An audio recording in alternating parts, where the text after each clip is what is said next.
Hi everyone, my name is Salia and welcome to Hustle Season. In today's video, I'm going to be talking about all the books that I'm currently reading. So let me start with my two audiobooks. So I'm currently reading, I think it's called Everblaze. Yeah, I'm currently reading Everblaze, which is the third book in the Keeper of the Lost City series.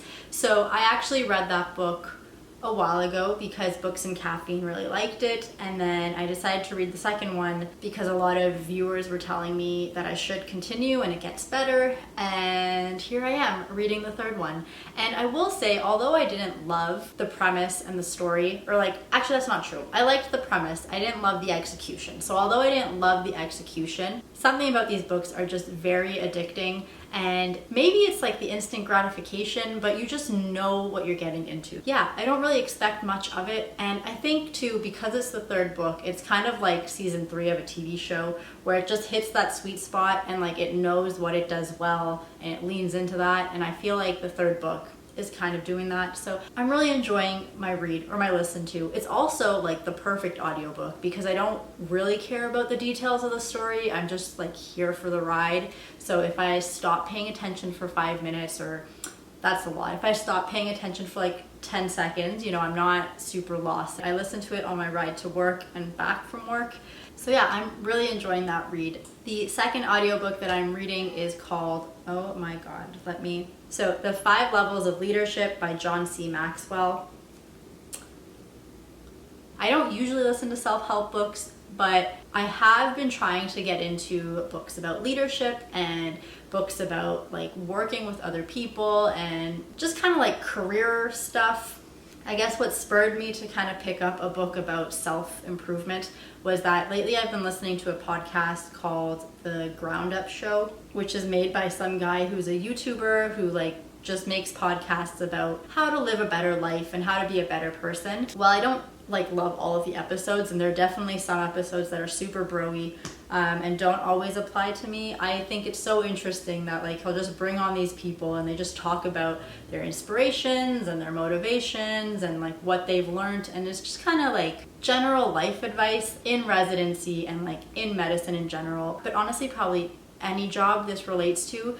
It's so important to be able to get along with the people you're working with, and putting the effort in I think is really worth it because it goes a really long way. It just makes your life a lot easier. My camera died, so welcome to this new lighting, new setup. I'm just gonna jump in roughly where I remember I was before, but essentially it's telling you that there's these 5 levels to leadership and you have to work your way up. From the bits that I've read so far, level 1 he calls positional, and so it's just whatever amount of leadership that you have just based on your position alone, right? So if you're above someone else in the hierarchy, then they have to listen to you because you're their boss or you're their superior or whatever.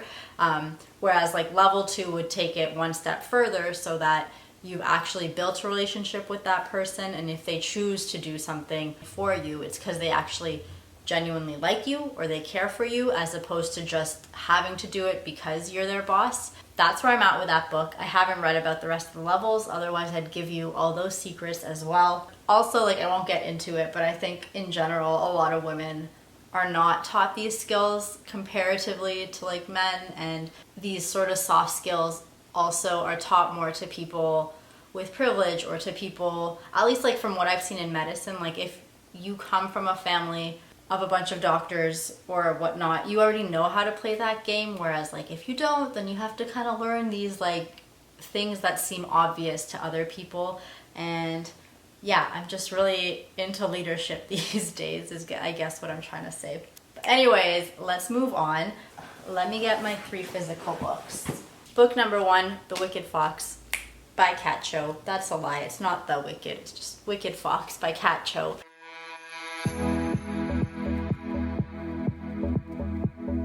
So I've started this one, I'm only on page 22. The only thing I wanted to say about this book is that people are saying if you like K-dramas or if you're a fan of K-dramas, you'll like this book. But I think they're failing to tell you that if you don't watch K-dramas, you might not appreciate this book. From the little bit that I've read, it's very Korean. And that's not a bad thing, but if you are not familiar with Korean culture, I think that you might read some stuff and be like, WTF, but really if you had known about Korean culture, then you wouldn't have said WTF. You'd be like, oh yeah, that's common in Korea. And I think that that was most notable for me in these first 22 pages in just the dialogue. The wording of phrases and the things that they'll say and the way they kind of, you say something and the person then repeats what you've said and then will state the obvious facts. But like in Korean, that's not stating the obvious facts. That's like the normal response. But in English, it just sounds like yeah, that's what I just said. You know what I mean? It's just things like that where I think if you're not familiar with Korean culture, you might find the dialogue in this book to be very strange. I haven't watched too many reviews to know exactly why this book is getting mixed reviews, but I do know that it is getting mixed reviews. And I wonder if it's because some people who know the culture and are more familiar with it read these things and they're like, oh my god, this reminds me of XYZ. Whereas other people who are unfamiliar with the culture read this and they're like, I just like don't get the hype. I don't think that the book takes the time to really explain much of the Korean culture. Like it kind of expects you to know some stuff going in. Like one of the students calls the teacher Sem, and like if you don't know, like if you haven't watched K-dramas or you don't know anything about Korean culture, like how are you going to know that that means teacher? I just wanted to say that this book isn't as accessible as people are making it sound, in my opinion. But if you don't know this about me, I lived in Seoul for a year teaching English, and I took some Korean lessons before going there. And before going to Korea, I was like very into K-dramas. So I'm super excited to read this book, but I can totally see how it might be off-putting for some people. The next book that I'm reading is The Demon King by Cinda Chima.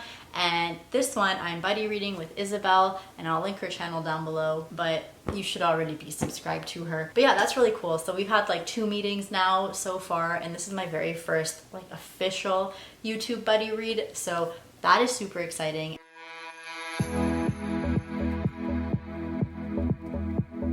So far, I'm really liking this book. It has elements of old school YA, but it's not super like not progressive and super dated. Like it still reads fairly well. And it's definitely one of those series where even though there's some cliches that are happening, and even though some of the characters are slightly, just like a little bit cookie cutter right now, I can tell that there's going to be a lot of development, and I can tell that they all have a lot of potential to get better. And I am living for all the relationships that are going on in this book. Like everybody has such great dynamics, and there are like not love lines, but like everybody has a little bit of chemistry, so you're kind of guessing like who'll go with who, and I'm just living for it. So that's that. And then the last book that I'm currently in the middle of is The Lies of Locke Lamora by Scott Lynch, and whew, I think I already talked about this in my last video. I was like 18 pages in then. I'm now at page 70, and I am also loving this book as well. The only reason I stopped reading this for a little bit was because I just found like mentally I was a little drained. Books like this, they demand that you be patient. Like they want you to invest the time, and you know, you read and you don't really know what's going on. You keep reading and you're not really feeling any acute emotions, but like you know that they're building up towards something good, and then you kind of have to trust that the author will give you that payoff in the end. This one's not like trust me the whole book and I'll only spill at the end, but also it has like a little bit of a snarky kind of funny tone, so I'm loving it. And I can see why people love it, but sometimes I come home and I'm just a little too tired and a little too drained, and because it needs you to be patient, I feel like it's not the type of book where if you only have 15 minutes, you could just like pick this up and read a quick chapter. Like just, you can't. If you want that payoff and you want things to make sense, you almost have to dedicate like half an hour to an hour to actually read a whole chunk of it so you can get the full picture. So that's my only issue with this book. It's just like wants me to be a bit smarter than I want to be. Otherwise, I'm really liking it. And last little random bonus bit before I get off your screen. If you haven't watched The Farewell, please go watch it. It's great. If you liked Crazy Rich Asians, I'm not going to say you'll like this, but Awkwafina is the main character. It's basically the story of like this girl who finds out that her grandma is terminally ill, but because of like Chinese culture, the family won't tell the grandma that she's terminally ill, and so they like put on this ruse of a pretend wedding so that all the family members from all over the world can come to China for like one last meeting because they know that grandma's gonna die soon. It's just like, if you want an emotionally impactful yet beautifully made film with like a great conversation about Eastern versus Western medicine and just like the culture clash that happens when families are divided and people immigrate, and it was really, really, really, really good. And yeah, that concludes what I have been up to lately, my currently reading, currently watching, extra bonus content for you. Yeah. Bye.